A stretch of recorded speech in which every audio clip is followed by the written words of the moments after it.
This is one of the videos in a series about challenge point, but this one is going to also talk about video games, and it's also going to talk about flow states. You know, video games are really interesting to me because any gamer can tell you that they could play all day long.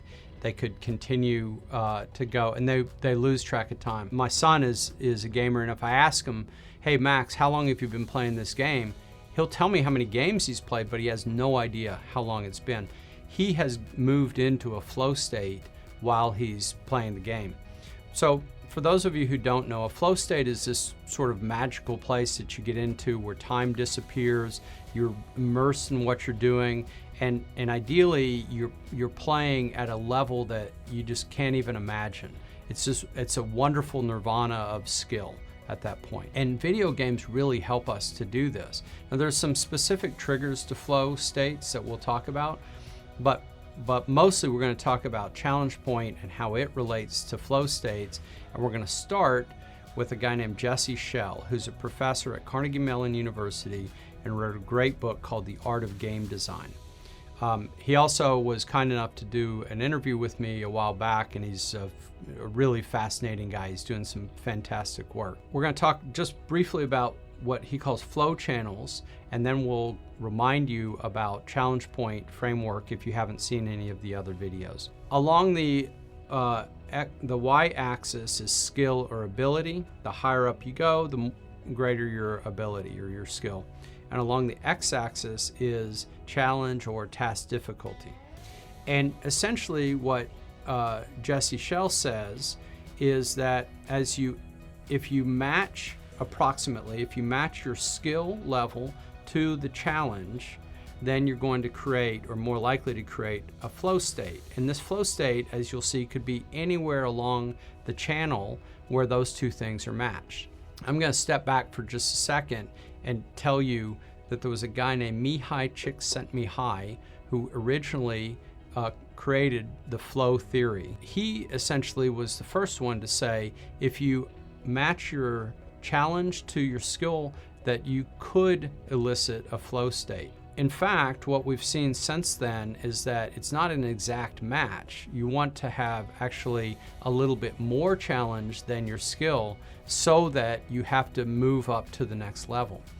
Video games do a phenomenal job of this, right? So one of the things that Jesse was talking about when we talked is that if a video game, like the zombies are coming at you at a certain speed and you're not responding well enough, that they may slow down the zombie speed so that it gets more close to your ability level.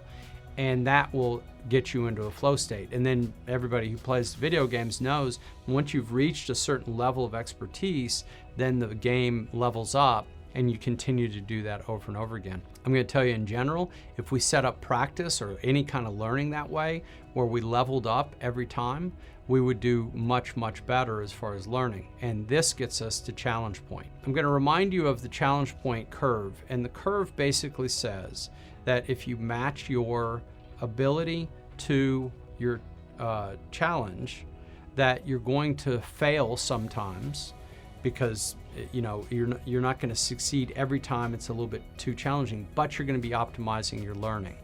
And so your practice performance is going to decrease, but your learning is going to increase. And again, this goes back to the video games, that if you are a novice or pretty new at this, you want to have a lower level of task difficulty so that you have maybe 70% success rate. And as you get better, you want to increase the level of task difficulty so you keep challenging yourself in that potential flow state where your ability and your challenge are about equal to each other. If you put both of these things together, you get a graph that really is interesting to me because you see that flow state and challenge point overlay perfectly with each other, and that's really what we're looking at in this graph. Again, along the y-axis, the vertical axis is performance and skill. Along the x-axis is task difficulty and challenge. And essentially, the challenge point, the optimal challenge point, that is in the flow channel as you move forward. This is one of the things that I think is phenomenal. We're going to do a second video later that talks about the triggers of flow state. And those things are things that will help you match your ability to your challenge, and that's going to create an optimal challenge point for you. Hope that this was interesting and helpful to you.